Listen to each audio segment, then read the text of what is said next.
बिस्मिल्लाहिर्रहमानिर्रहीम। अस्सलाम वालेकुम व्यूअर्स, आप देख रहे हैं मेरा यूट्यूब चैनल इनाम शेख के नाम से। रिक्वेस्ट है कि चैनल को सब्सक्राइब कीजिए और बेल आइकन को पुश कीजिए। व्यूअर्स, शेर इक़्तिदार से खबरें ये हैं कि अपोजिशन कोशिश में है कि हुकूमत को ट्रॉपल कर दे, और उनकी कोशिश ये है कि पीटीआई की गवर्नमेंट को ख़त्म कर दिया जाए और उनको अपोजिशन में लाया जाए। इसके लिए पाकिस्तान मुस्लिम लीग नवाज, पाकिस्तान पीपल्स पार्टी पार्लियामेंटेरियन, JUI और सारी इत्तेहादी जमातें जो उनके साथ मिली हुई हैं अपोजिशन के साथ, वो सारी मिलकर चाहती हैं कि अब इस गवर्नमेंट को चेंज कर दिया जाए।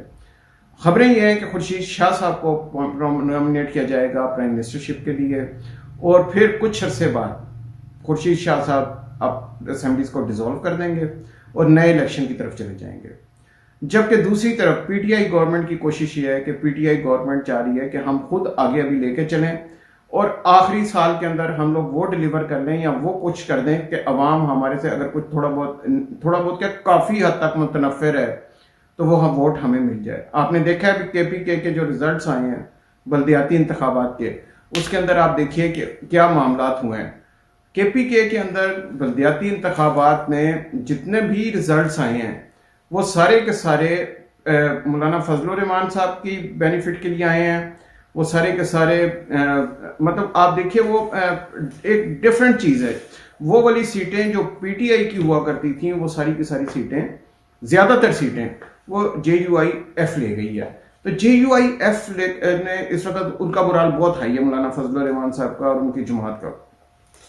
वो ये एक्सपेक्ट कर रहे हैं कि आइंदा आने वाले कोई भी इलेक्शन होंगे उसमें फिर दोबारा से वो ओवरवेलमिंग मेजॉरिटी के साथ वोट्स ले लेंगे। बाज़ लोगों का ख्याल है कि अफगानिस्तान में क्योंकि तालिबान गवर्नमेंट है लिहाजा इस वजह से JUI-F को ज़्यादा वोट मिले हैं।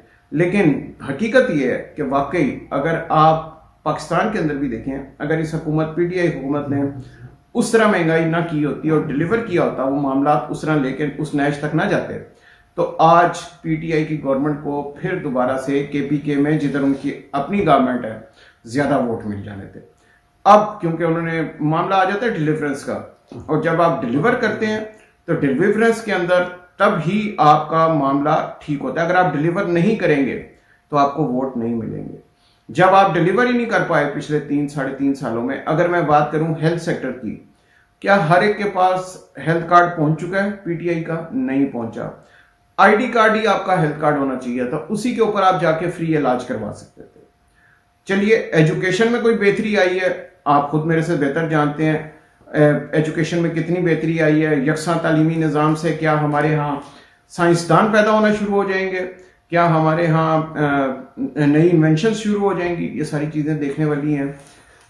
फिर बिजनेस कम्युनिटी के कुछ तहफ़्फ़ुज़ात थे वो भी देखने वाले हैं, जो इकॉनमी को चलाने के लिए वो बहुत ज़रूरी था। किस तरीके से हम लोगों ने, पीटीआई गवर्नमेंट ने, ठीक है उनका दावा है कि हम करप्शन नहीं करेंगे, करप्शन से हम बिल्कुल बाज हैं, करप्शन नहीं करेंगे। खान साहब की हद तक तो ठीक है, लेकिन जब आप नीचे आते हैं और देखते हैं वुज़रा को, तो आपको कई चीज़ों में नज़र आता है, बाकायदा तौर पे क्लियर कट नज़र आता है कि वहाँ पे करप्शन हुई है। अद्वियात की कीमतें कैसे बढ़ गई, चीनी की कीमतें कैसे बढ़ गई, आटे की कीमतें कैसे बढ़ गई, गाड़ियों की कीमतें कैसे बढ़ गई, आम दूध की कीमत, दालों की कीमत, गोश्त की कीमत, ये तो वो चीज़ें हैं जो पाकिस्तान में पैदा होती हैं, सब्जियों की कीमत, फलों की कीमत, ये सारी चीज़ें कैसे बढ़ गई। ये सब चीज़ों के ऊपर कौन कंट्रोल कर रहा था? कैसे हुआ? क्या कोई प्राइस कंट्रोल कमेटी थी? क्या गवर्नमेंट ने उस पर एक्शन लिया? क्या गवर्नमेंट उन प्राइसेस को वापस लाने में कामयाब हुई? ये तमाम पॉइंट्स वो हैं जिसके ऊपर बड़ी सोचो विचार की जानी चाहिए। पीटीआई गवर्नमेंट को चाहिए कि अपने थिंक टैंक्स को बिठाए और इसके ऊपर सोचो विचार करे, और आपके पास जो आखिरी साल है उसमें अवाम को डिलीवर करें। बार बार बिजली की कीमतें बढ़ना, बार बार पेट्रोलियम की कीमतें बढ़ना, क्या ये मुल्की मुफाद में है? आपने देखा अभी ब्राज़ील ने IMF के ऑफिस बंद कर दिए हैं। पाकिस्तान IMF के साथ ठीक है, आपने IMF की इंस्टॉलमेंट्स देनी है, आपने सोवरेन गारंटीज दी होंगी, आप IMF की बिल्कुल इंस्टॉलमेंट्स वापस करें, लेकिन IMF की जो मुदाखलत है, डायरेक्ट मुदाखलत, उसको खत्म करवाइए। आप कहें नहीं जी दिस इज नॉट पॉसिबल, ये हमारी बिल्कुल आउट ऑफ बाउंड है, इसको हम नहीं कर सकते। आपकी इंस्टॉलमेंट्स हैं वो हम देंगे, बिल्कुल देंगे, टाइमली देंगे। हम कैसे देनी है वो हमारी पॉलिसी है। हम अपना टूरिज्म बेहतर करते हैं, हम अपनी एग्रीकल्चर बेहतर करते हैं, हम अपनी एक्सपोर्ट्स बेहतर करते हैं, हम जो भी करेंगे हम आपकी इंस्टॉलमेंट्स टाइमली आपको पे करेंगे। तो ये हमारा मोटो होना चाहिए। IMF की भेजा मुदाखलत, हर चीज़ पे IMF का ऑर्डर मान लेना कि ठीक है जी स्टेट बैंक को ऑटोनमस करना है, ठीक है जी रजा बाकिर साहब को ले आए। रजा बाकिर साहब बकायदा लिखते हैं अपने ट्विटर अकाउंट के ऊपर कि मैं इजिप्ट में भी IMF का रिप्रेजेंटेटिव। वो ड्यूल नौकरी कर रहे हैं, क्या ड्यूल नौकरी इस गवर्नर स्टेट बैंक को वो अलाउ है या नहीं अलाउ, ये भी जरा देखना पड़ेगा। ना सिर्फ रजा बाकिर साहब और भी बहुत सारे साहिबान हैं जो साहिब इक़्तिदार में हैं, बड़ी प्राइम पोजीशन इंपॉर्टेंट पोजीशंस पे हैं, वो भी IMF को रिपोर्टिंग कर रहे हैं या IMF के एजेंडे पे हैं। IMF कोई मैं नहीं समझता कि IMF कोई गाली है या इस किस्म की चीज़ है, लेकिन IMF के जो मुफादात हैं वो पाकिस्तानी अवाम के मुफादात से मुतसाहिल हैं। IMF आपकी इकॉनमी को स्ट्रीमलाइन नहीं कर रहा। अगर स्ट्रीमलाइन कर रहा होता तो इजिप्ट इस हाल में ना पहुंचा होता, IMF ने जिस हाल पे पहुंचा दी है। अगर IMF कर रहा होता इतनी स्ट्रीमलाइन तो पाकिस्तान आज इस हाल में ना पहुंचा होता। डॉलर हमारा 180 के करीब टच कर रहा है, जबकि बांग्लादेश का डॉलर आप देख लीजिए 84, 85, इंडिया का देख लीजिए 75, 76 रुपीज। तो हमें भी IMF ने कहीं पे भी किसी भी तरीके से कोई बेनिफिट नहीं दिया। अब सोचने की बात यह है, जो लोग बैठे हुए हैं उन पोजीशंस, इंपॉर्टेंट पोजीशन पे, वो ये समझते हैं कि अगर हमने IMF की बात ना मानी तो हमारा काम खराब हो जाएगा, IMF हमारी वर्ल्ड बैंक से भी चीजें रुकवा देगा, इंटरनेशनल कम्युनिटी से भी। ऐसा नहीं है। आप अगर कन्विंस कर लेते हैं दूसरी पार्टी को कि हम आपको इस तरीके से अपना काम करके दिखाएंगे, आपकी डायरेक्ट इन्वॉल्वमेंट की जरूरत नहीं, we will make the changes and we will make things great. अगर आप ये सारा कर लेते हैं तो फिर तो मेरा ख्याल है IMF को भी कोई दिक्कत नहीं है। आप अगर उनको इंश्योर करते हैं कि हमारे यहाँ ब्लैक मनी उस तरह नहीं आती जिस तरह आप समझ रहे हैं, आप उनको विद रैशनल आप उनको समझा देते हैं, तो कभी भी उनकी ये जरूरत नहीं होगी कि वो डायरेक्ट मुदाखलत कर सकें। ब्लैक मनी की जहां तक बात है, आपकी एक तो वाइट मनी चल रही होती है, ब्लैक मनी हर इकॉनमी में चल रही होती है 10 to 15%। इंग्लैंड के अंदर कौन सी फैक्ट्रियां लगी हुई हैं, इंग्लैंड क्या मैन्युफैक्चर करता है, क्या ऐसी चीज एक्सपोर्ट करता है, इंग्लैंड के अंदर कहां से पैसा आता है, इतना उनका पाउंड किस तरह स्ट्रांग है। पूरी दुनिया से, रशिया से, इंडिया से, पाकिस्तान से जितने अमीर अमीर लोग हैं वो सारे के सारे इंग्लैंड जाते हैं, अपना पैसा उधर ले जाते हैं और उधर जाके ऑफशोर कंपनीज बना के, या वैसे जो आइलैंड के अंदर उनके अकाउंट हैं जिनके बिल्कुल सीक्रेसी होती है, उधर जाके अपने पैसे रखवा देते हैं। क्या ये ब्लैक मनी नहीं है? क्या ये इलीगल मनी नहीं है? क्या आप पूरी दुनिया अपने मुल्क को लूट के उधर जाके अपने पैसे उधर रखवा रहे हैं? मैं किसी फर्क की बात नहीं कर रहा, मैं किसी पार्टी की बात नहीं कर रहा। रशिया के बहुत सारे ऐसे लोग हैं जो उधर जाके, बिजनेसमैन बता रहा हूं, कि जो जाके उधर इंग्लैंड के अंदर जिन्होंने अपने पैसे इन्वेस्ट किए हुए। हालांकि इंग्लैंड तो कुछ भी नहीं बनाता, इंग्लैंड के पास तो कोई ऐसी फैक्ट्रियां नहीं है जैसे चाइना में है, या जैसे इंडिया में है, या जैसे पाकिस्तान में है, उनके पास ऐसी फैक्ट्रियां नहीं है।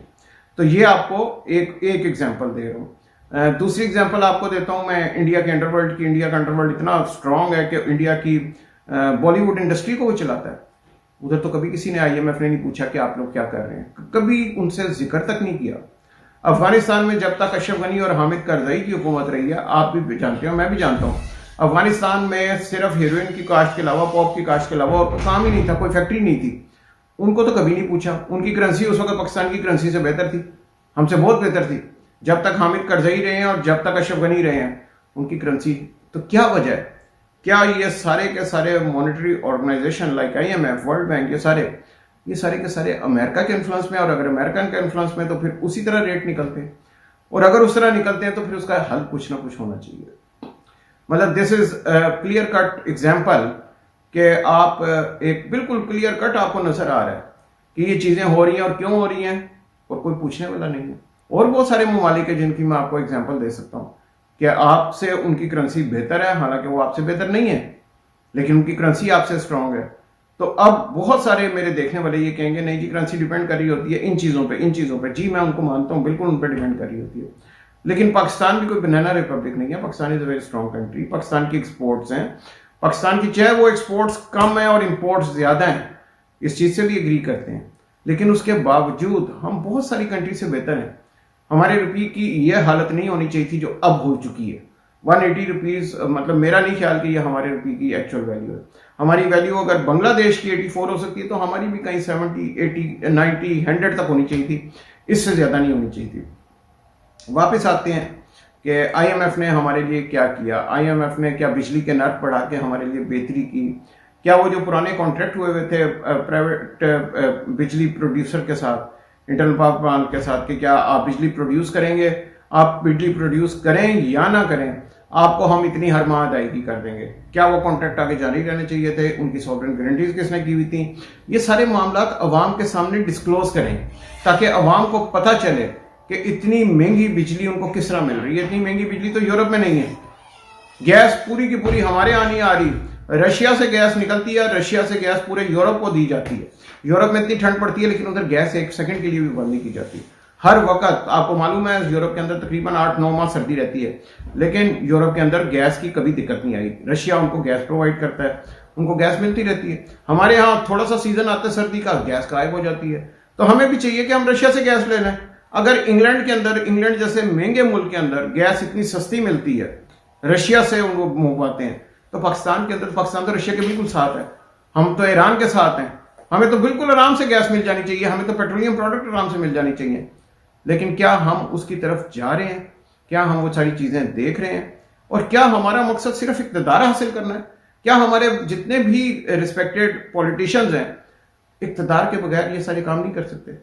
हम लोग अगर इक़्तिदार हासिल नहीं भी करते, ऑपोजिशन में रहते हैं, ऑपोजिशन में हम हेल्प आउट करें गवर्नमेंट को, अवाम को बताएं कि हम ये हेल्प कर रहे हैं, ये हेल्प कर रहे हैं, ऑपोजिशन ये हेल्प कर रही है, ताकि पाकिस्तान की बेहतरी हो।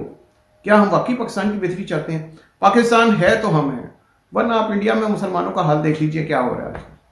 इंडिया में क्रिश्चियंस का हाल देख लीजिए क्या हो रहा है। कायदे आज़म बिल्कुल सच्चे साबित हुए कि जो मुसलमानों के साथ हो रहा है इंडिया के अंदर, आज आप देख लीजिए, आपके सामने सोशल मीडिया भरा पड़ा है, किसी को कुछ कहने की जरूरत नहीं। दुनिया ने उधर ब्लाइंड आई टर्न की हुई है, इंडिया की तरफ कोई देखता ही नहीं कि उधर एट्रोसिटीज क्या हो रही हैं, माइनॉरिटी राइट्स क्या हो रहे हैं, उधर तो कोई भी सवाल किया ही नहीं जाता। बहरहाल यही रियलिटी ऑफ द वर्ल्ड है। आज का प्रोग्राम देखने का बहुत शुक्रिया। इंशाल्लाह अगले प्रोग्राम में फिर मुलाकात होगी। अंटिल नेक्स्ट टाइम, अल्लाह हाफिज।